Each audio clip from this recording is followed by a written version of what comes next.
Muy buenas. Si estáis con el examen de Psicología de la Atención a la vuelta de la esquina, habéis llegado al sitio perfecto. Vamos a hacer un viaje express por todo lo importante, por todos esos conceptos que necesitáis clavar. Venga, al lío. A ver, para empezar fuerte, vamos a plantearnos una pregunta. ¿En qué pensaban los primerísimos que se pusieron a estudiar esto de la atención? Antes de laboratorios, antes de ordenadores, ¿cuáles eran las intuiciones iniciales? Bueno, pues nuestra primera parada nos lleva bastante atrás a la época de los filósofos. Aquí, claro, la atención no se medía con cronómetros. Se pensaba, se reflexionaba sobre ella. Era todo una cuestión de introspección, de darle vueltas a cómo funciona nuestra mente. Y aquí tenemos a una figura clave, un crack, el español Juan Luis Vives. Ojo, que estamos hablando del siglo XVI, hace más de 500 años, y ya hizo una conexión que fue, revolucionaria para su tiempo. Por cosas como esta se le considera el padre de la psicología moderna. Y esta es su gran idea. Apuntadla bien porque esto es pregunta de examen, casi seguro. Vives dijo, básicamente, que la atención y la memoria van de la mano. O sea, la atención es como la puerta de entrada para los recuerdos. Si prestas atención, recuerdas. Si no, pues se esfuma. Así de claro y así de importante. Damos un saltito en el tiempo y nos encontramos con Leibniz, otro pensador fundamental que nos dejó un concepto clave para entender qué es la consciencia. Él lo llamó apercepción. A ver, no es lo mismo que percepción, ¿eh? Percibir es, por ejemplo, oír un ruido de fondo. La percepción es cuando tu cerebro hace clic y te das cuenta de ese ruido, cuando decides prestarle atención. Es pasar de oír a escuchar. Es el momento de darse cuenta. Y aquí la cosa se pone súper interesante, porque, está muy bien pensar sobre la mente, pero ¿cómo narices mides algo que no puedes ver? Como la atención. Pues bienvenidos a la psicología experimental. Este señor es Wilhelm Wundt, un nombre que hay que saberse sí o sí. En 1879 montó el primer laboratorio de psicología del mundo. Su idea era genial. Aunque no podemos ver los pensamientos, sí podemos medir cuánto tardan en producirse. Empezamos a ponerle números a la mente. Y casi a la vez, otro genio, Donders, se hizo una pregunta aparentemente simple, pero muy profunda. ¿Cuánto tiempo nos lleva exactamente tomar una decisión? Y lo mejor es que encontró una forma súper ingeniosa de medirlo. El método sustractivo. Es brillante. Mides cuánto tardas en hacer algo súper simple. Ves una luz y pulsas un botón. Eso es A.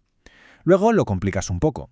Si la luz es roja, pulsas un botón. Si es blanca, otro. Eso es B. Pues bien, si a B le restas A, el resultado es el tiempo puro que ha tardado tu cerebro en decidir. Magia. Bueno, después de este arranque espectacular, la investigación sobre la atención se tomó un pequeño respiro.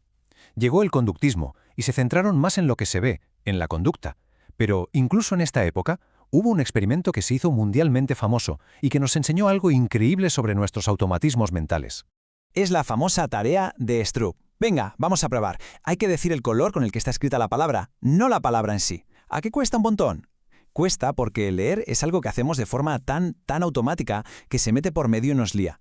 Es una lucha en nuestro cerebro entre lo automático y lo que queremos hacer a propósito.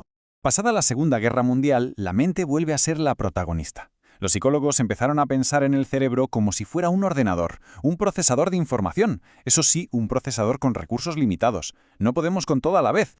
Y todo este interés se puede resumir en el problema de la fiesta de cóctel. Piénsalo. Estás en una fiesta, con un montón de gente hablando a la vez.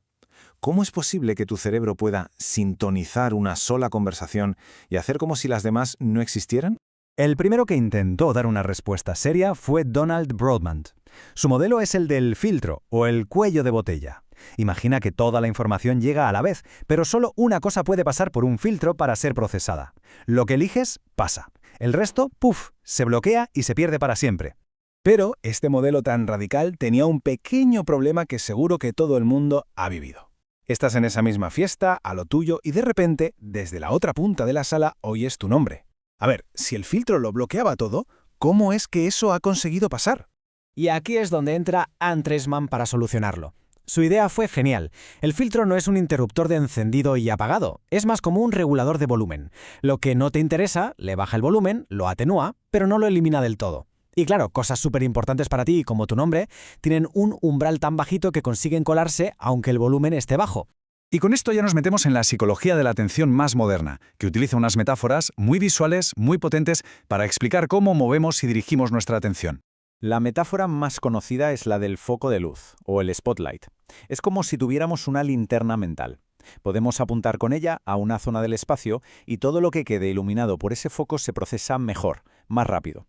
Y lo más curioso es que podemos mover este foco sin ni siquiera mover los ojos. Y este foco se puede mover de dos formas. Una es por una señal exógena, algo de fuera, como un flash o un ruido fuerte, captura tu atención sin que tú quieras. Es súper rápido e involuntario. La otra es por una señal endógena, algo interno, una intención tuya. Por ejemplo, si ves una flecha, tú decides voluntariamente mover tu atención hacia donde apunta. Bueno, vamos a hacer un repaso final, los titulares que hay que llevarse al examen. 1. Vives dijo que atención es igual a memoria. 2. Donders nos demostró que la mente se puede medir. 3. El efecto Stroop es el ejemplo perfecto de automatismo e interferencia. 4. El gran debate, Broadbent y su filtro rígido contra Treisman y su filtro atenuado. Y 5. La metáfora del foco de atención. Con esto ya tenéis muchísimo ganado. Y para terminar, os dejo con una pregunta para que le deis una vuelta. Si la atención es lo que construye nuestra realidad, ¿qué parte controlamos nosotros de verdad? ¿Y qué parte simplemente nos controla a nosotros desde fuera? Ahí queda eso.